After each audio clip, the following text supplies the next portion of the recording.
ইরানের গোনাবাদ এবং খোরাসাদের শুকনো পাহাড়ি এলাকা এমন এক জায়গা যেখানে প্রথম দেখলে মনে হয় এখানে কিছুই চাষ করা সম্ভব না।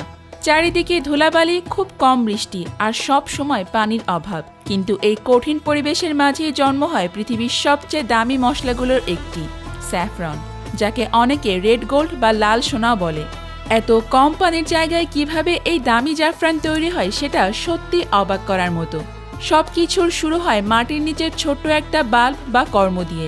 দেখতে এটি অনেকটা ছোট পেঁয়াজের মতো। ইরানের কৃষকরা গ্রীষ্মকালের শেষের দিকে জমি প্রস্তুত করতে শুরু করেন। তারা এমন জমি বেছে নেন যেখানে পানি জমে থাকে না এবং মাটি একটু শুকনো ও বেলে ধরনের হয়, কারণ জাফরান গাছ অতিরিক্ত পানি একদম সহ্য করতে পারে না। তারপর একে একে এই বাল্বগুলো মাটির প্রায় 10 থেকে 15 সেন্টিমিটার নিচে পুঁতে দেওয়া হয়। বাইরে থেকে মাঠ তখন একদম ফাঁকা দেখায়, যেন কিছুই লাগানো হয়নি। কিন্তু মাটির নিচে তখন ধীরে ধীরে বীজ থেকে গাছ হতে থাকে।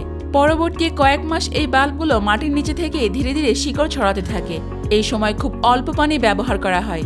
ইরানের অনেক জায়গায় এখনও প্রাচীন কানাত পদ্ধতিতে মাটির নিচ থেকে পানি আনা হয়। হাজার বছর পুরনো এই ব্যবস্থার মাধ্যমে দূরের পাহাড়ি অঞ্চল থেকে মাটির নিচ দিয়ে পানি এনে চাষের কাজে ব্যবহার করা হয়। এই পানি খুবই সীমিত, তাই কৃষকরা খুব হিসেব করে ব্যবহার করে। এক ফোঁটা পানিও যেন নষ্ট না হয় সেদিকে তারা বিশেষভাবে খেয়াল রাখে। এইভাবেই প্রায় 6 থেকে 8 মাস ধরে মাটির নিচে ধীরে ধীরে বড় হতে থাকে জাফরানের বাল্বগুলো। তারপর শরৎকাল শুরু হতেই হঠাৎ করে পুরো দৃশ্য বদলে যেতে শুরু করে। কয়েকদিনের মধ্যে মাটির উপরে ছোট সবুজ পাতা বের হয় এবং তার সাথে ফুটে ওঠে অসংখ্য বেগুনি রঙের জাফরান ফুল। পুরো মাঠ তখন যেন বেগুনি রঙের কার্পেট দিয়েই ঢেকে যায়। দূর থেকে দেখলে মনে হয় শুকনো মরুভূমির বুকে হঠাৎ করে রঙিন ফুলের সমুদ্র তৈরি হয়েছে। কিন্তু এই সৌন্দর্য খুব অল্প সময়ের জন্যই থাকে, মাত্র কয়েকদিন, আর তাই এই সময়টা সবচেয়ে গুরুত্বপূর্ণ। ইরানের কৃষকরা ভোরবেলা সূর্য ওঠার আগেই মাঠে চলে যান। ঠান্ডা আবহাওয়ায় তারা খুব দ্রুত হাতে হাতে ফুল তুলতে শুরু করেন, কারণ সূর্যের আলো বেশি হয়ে গেলে ফুলের গুণমান কমে যেতে পারে। এখানে কোনো আধুনিক মেশিন ব্যবহার করা হয় না, সবকিছুই হাতে করতে হয়। প্রতিটি ফুল আলাদা করে তুলতে হয় খুব যত্নের সাথে, যাতে ফুলের ভেতরে নরম অংশ নষ্ট না হয়।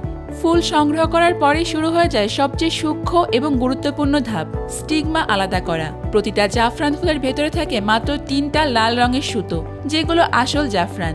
এই সুতাগুলো খুব নরম এবং সহজেই ভেঙে যেতে পারে, তাই এগুলো আলাদা করতে হয় অত্যন্ত সাবধানে। ইরানে এই কাজ সাধারণত ঘরের ভেতরে বসে করা হয়। পরিবারের সদস্যরা একসাথে বসে ঘন্টার পর ঘন্টা ধরে ফুল থেকে লাল সুতা আলাদা করেন। এই কাজটাই সবচেয়ে কঠিন এবং সময় সাপেক্ষ, কারণ এখানে লাখ লাখ ফুল থেকে ছোট ছোট লাল সুতা খুব সাবধানে আলাদা করতে হয়। ভাবুন তো, হাজার হাজার ফুল থেকে এত ছোট অংশ বের করতে কত সময় লাগে। 1 কেজি জাফরান তৈরি করতে প্রায় 1.5 থেকে 2 লাখ ফুল প্রয়োজন, তাই এই ধাপে সবচেয়ে বেশি শ্রম লাগে। এখানেই বোঝা যায় কেন জাফরান এত দামি এবং কেন একে রেড গোল্ড বলা হয়। এরপর আসে শুকানোর ধাপ, যা পুরো প্রক্রিয়ার সবচেয়ে গুরুত্বপূর্ণ অংশগুলোর একটি। আলাদা করা লাল স্টিগমাগুলো খুব যত্ন করে পাতলা করে ছড়িয়ে দেওয়া হয়। ইরানে শুকানোর জন্য বিভিন্ন পদ্ধতি ব্যবহার করা হয়। কখনো হালকা তাপে শুকানো হয়, আবার কখনো সম্পূর্ণ রোদে শুকানো হয়। তবে এই 2 পদ্ধতিতেই খুব সতর্ক থাকতে হয়, কারণ সামান্য বেশি তাপ পেলেই জাফরানের রং, গন্ধ এবং স্বাদ নষ্ট হয়ে যেতে পারে। যখন সঠিকভাবে শুকানো হয় তখন এই লাল সুতাগুলো গাঢ় লাল রং ধারণ করে এবং এক ধরনের তীব্র কিন্তু মিষ্টি সুগন্ধ ছড়ায়। এই সুগন্ধই জাফরানের আসল পরিচয়।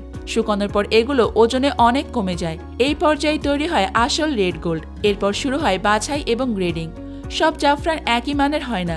কিছু সুতা হয় বেশি লম্বা, গাঢ় লাল এবং বেশি সুগন্ধযুক্ত। এগুলো সবচেয়ে ভালো মানের জাফরান হিসেবে ধরা হয়। আবার কিছু তুলনামূলক হালকা রঙের বা ছোট হয়, এগুলোকে আলাদা করে রাখা হয়।